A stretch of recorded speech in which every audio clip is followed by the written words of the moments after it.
Japan के prime minister Fumio Kishida जो हैं वो इंडिया आ रहे हैं, और वो इंडिया आ रहे हैं एज ए G7 की चेयर उनके पास है। इंतहा हो गई इंतजार की। ये IMF क्यों हमें छेड़ रहा भाई? क्यों IMF हमें तंग कर रहा है? इमरान खान नियाजी को उसके जमान पार्क लाहौर रेजिडेंस पे पुलिस आई, इस्लामाबाद पुलिस अरेस्ट करने के लिए। खान साहब 9-2-11 हो गए। कुछ लोग कहते हैं कि घर के पीछे सीढ़ी थी, खान सीढ़ी टाप के नेबर के घर में चला गया। देखें आज के जापान के ताल्लुकात क्या हैं इंडिया के साथ, कि जापानीज प्राइम मिनिस्टर आ रहे हैं एज ए G7 चेयर और वो काम करना चाहते हैं प्राइम मिनिस्टर मोदी के साथ। क्यों लोगों को सस्पेंस में आग में टांग रखा है?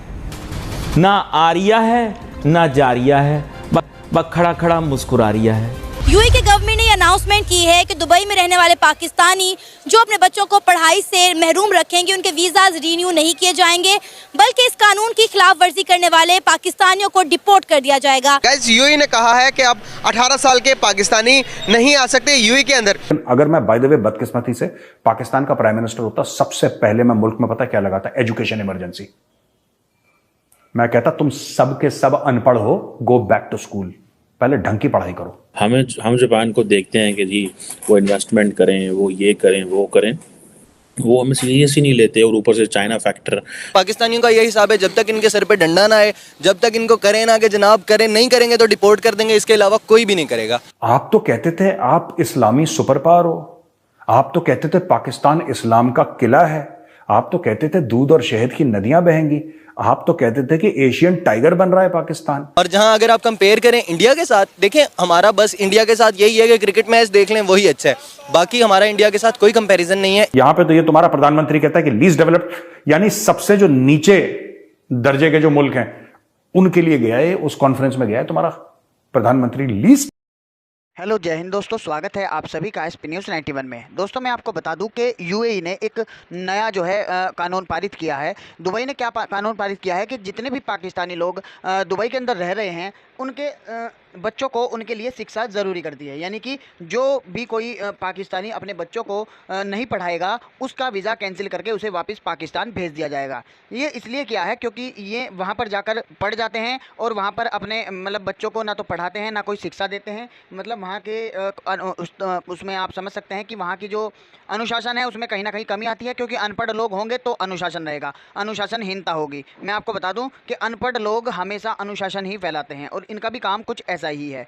और सारे पाकिस्तानी में ज़्यादातर सभी लोग जो है अनपढ़ ही हैं यहाँ पर। तो अब दुबई ने ये कानून पारित कर दिया है कि जितने भी लोग पाकिस्तानी हैं उन्हें ज़रूरी हो गया है दुबई के अंदर बच्चों को पढ़ाना। और दोस्तों इससे जो पाकिस्तानी मीडिया यानी कि पाकिस्तानी आवाम है वो लोग कहीं ना कहीं उनको झटका लगा है, क्योंकि अब उनको वहाँ पर फीस भी जमा करनी पड़ेगी। जितना वो पहले कमाते थे अब उससे मतलब उनकी इनकम पर फर्क पड़ने वाला है। तो दोस्तों वीडियो बहुत ही इंटरेस्टिंग रहने वाली है। तो आइए दोस्तों जापान के प्राइम मिनिस्टर फूमियो किशिदा जो हैं वो इंडिया आ रहे हैं, और वो इंडिया आ रहे हैं एज ए G7 की चेयर उनके पास है।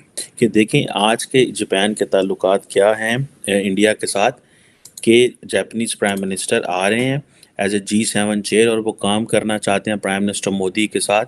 और वो इस महीने के मेरे ख्याल आखिर तक आ रहे हैं। और अब इंडिया के पास G20 की चेयरमैनशिप है, चेयरमैन है, वो G7 के हैं। और आप इमेजिन कर लें कि किस तरह दोनों मुल्क जो हैं वो काम कर रहे हैं।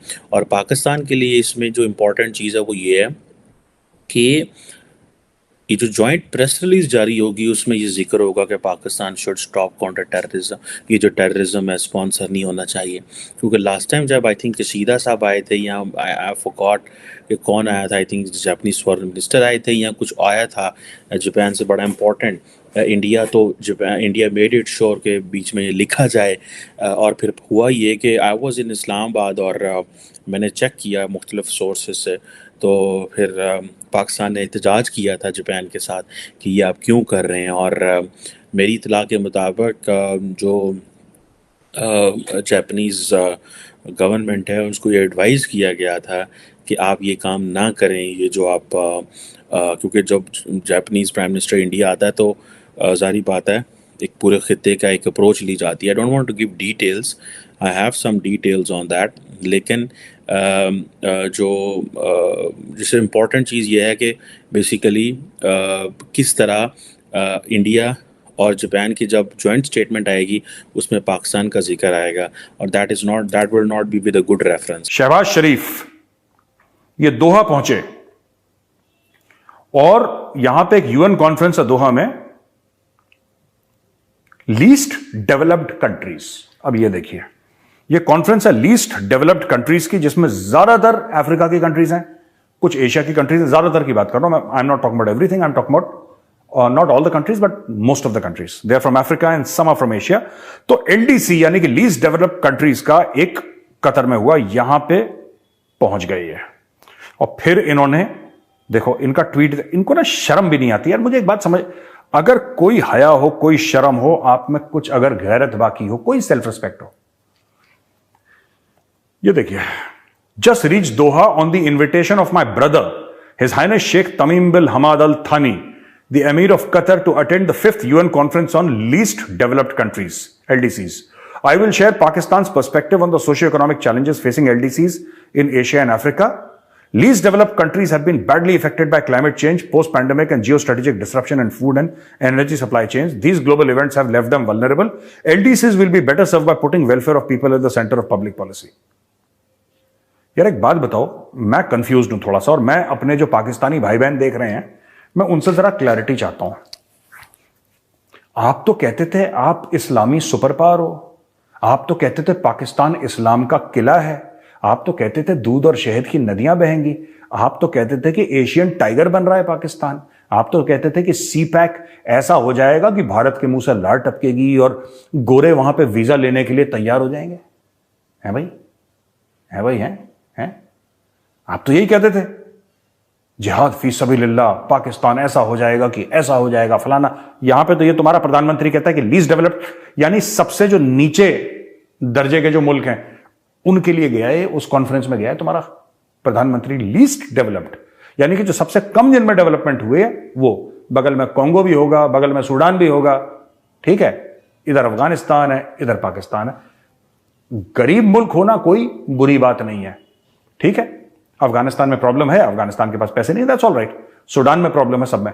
लेकिन सिर्फ पाकिस्तानी इतनी बढ़ के मारते हैं, सिर्फ पाकिस्तानी इतनी फेंकते हैं, इतने फेंकू हैं दिन रात, हम ये कर देंगे, हम वो कर देंगे, हम ऐसा कर देंगे, हम वैसा कर देंगे, और फिर चुपचाप से कटोरा लेके ना, भाई साहब जरा 10 रुपए दे दो यार, ये औकात है।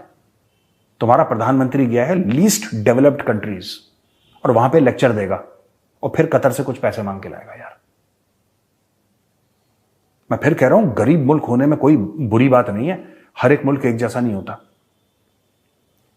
लेकिन कभी आपने सुना है कि बांग्लादेश ने या सूडान ने या कोई भी मुल्क है, मुझे नहीं पता इसमें कौन कौन से मुल्क है, लेकिन सूडान में गेस कर रहा हूं, ये मेरा गेस है, आपने कभी देखा है सूडान ने बड़ी बड़ी फेंकी हो कि हम ये कर देंगे, हम शाहीन हैं। एक तो अल्लामा इकबाल ने इतना झूठ बोला, और वो सारा का सारा झूठ पाकिस्तान वाले घोल के पी गए। ये एक्चुअली मानते हैं शाहीन है, शाहीन मतलब चील जो होती ना, ईगल, ये इनको एक्चुअली लगता है शाहीन है। और पता नहीं कौन से शाहीन हो, उड़ तो पाते नहीं हो तुम, फिर कैसे शाहीन हो? You are a fat duck, you are not a शाहीन, यू आर अ डक। तुम एक बतख हो, मोटा सा बतख जो उड़ नहीं सकता, वो वॉडलिंग इन द वाटर। मैं जब पॉलिटिक्स पढ़ा रहा था यूनिवर्सिटी के अंदर, अभी भी पढ़ा रहा हूँ, लेकिन जब मैं ये फॉरेन पॉलिसी का कोर्स पढ़ाता था, तो हम ये डिस्कशन करते थे कि भाई पाकिस्तान जो है वो अपनी हर चीज़ कश्मीर से लिंक कर देता है। इंडिया कहता था कारोबार करें, हम कहते थे नहीं पहले कश्मीर हल करो।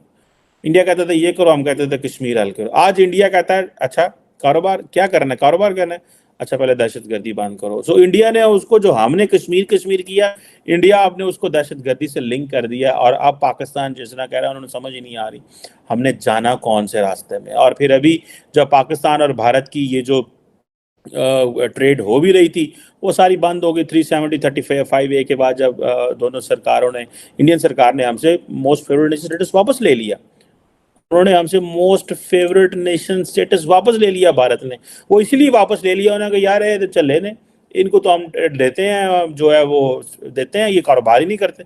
और हम दे नहीं सकते थे, हमने जरदारी साहब के ज़माने में पीपल्स पार्टी के 2008 to 13 देने की कोशिश की, लेकिन उस वक्त भी कहा जाता है कि हमारी जो डीप स्टेट है और ये इस्टेब्लिशमेंट के लोग हैं, इन्होंने मजहबी जमातों को एक्टिवेट किया, हाफिज सईद की जमात को एक्टिवेट कर दिया और कहा कि हम ये नहीं होने देंगे, ये जो मोस्ट फेवरेट नेशन स्टेटस वाला चक्कर है ये हम नहीं कर देंगे पाकिस्तान। और हम अवाम को सामने क्या बताते थे, मोस्ट फेवरेट नेशन स्टेटस का मतलब ये था, होना तो ये था कि कारोबार करेंगे।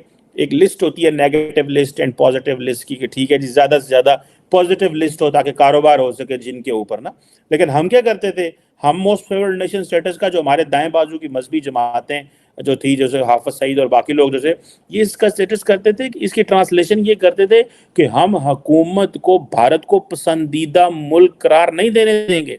ये हुकूमत कहती है कि भारत हमारा फेवरेट तरीन मुल्क है, जो ट्रांसलेशन की जाती है। हालांकि उसका तल्लुक सिर्फ इकॉनमी, बिजनेस, इन चीज़ों के ऊपर था, लेकिन हमने जारी बात है जहालत और इन चीज़ों का फ़ायदा उठाया।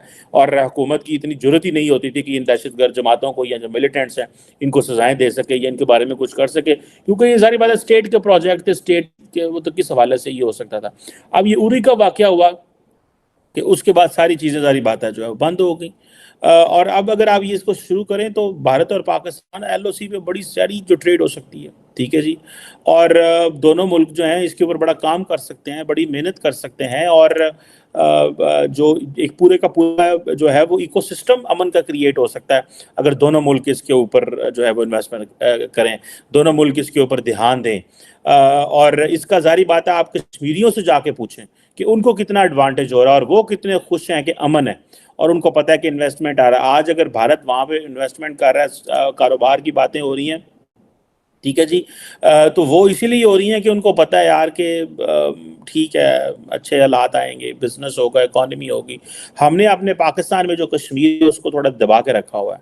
और आप अगर कश्मीरियों से जाके पूछें कि हाँ भाई क्या करना है, तो ज़्यादातर तो कश्मीरी बच्चे ये कहते हैं कि हमने आज़ादी लेनी है, हमने पाकिस्तान के साथ भी नहीं रहना। कोई भी मतलब इसमें कोई दो राय नहीं है, जारी बात है वो कहते हैं आज़ादी लेनी है, इंडिपेंडेंट रहना है। लेकिन जारी बात है वो प्रैक्टिकल कितना को मुमकिन है वो एक और चीज़ है। लेकिन लार्जली हम कश्मीरी यही कहते हैं कि हमें आज़ादी चाहिए।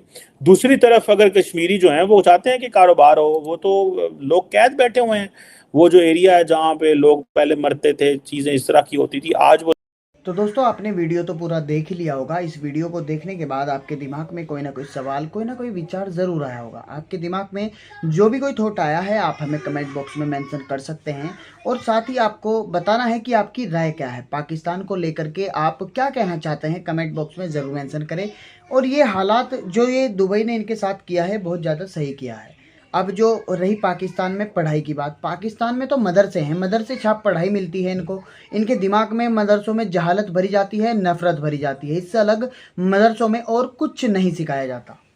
दोस्तों ये हालात पाकिस्तान के हैं और इसका कहीं ना कहीं इन्हें खामियाजा भुगतना पड़ रहा है। जो मदरसे छाप पढ़ाई का खामियाजा ही है कि आज पाकिस्तान डूबता हुआ है। तो दोस्तों अगर आपको वीडियो पसंद आया हो तो प्लीज़ इस वीडियो को लाइक और शेयर करना बिल्कुल ना भूलिएगा। साथ ही मैं आपको बता दूं यदि आप चैनल पर नए हैं तो प्लीज़ इस चैनल को सब्सक्राइब करके बेल आइकन को ऑल पर सेलेक्ट कर लीजिएगा, ताकि भविष्य में हम जैसे ही कोई वीडियो अपलोड करें उसका नोटिफिकेशन आप तक सबसे पहले पहुँच जाए। तो दोस्तों वीडियो को अंत तक देखने के लिए धन्यवाद।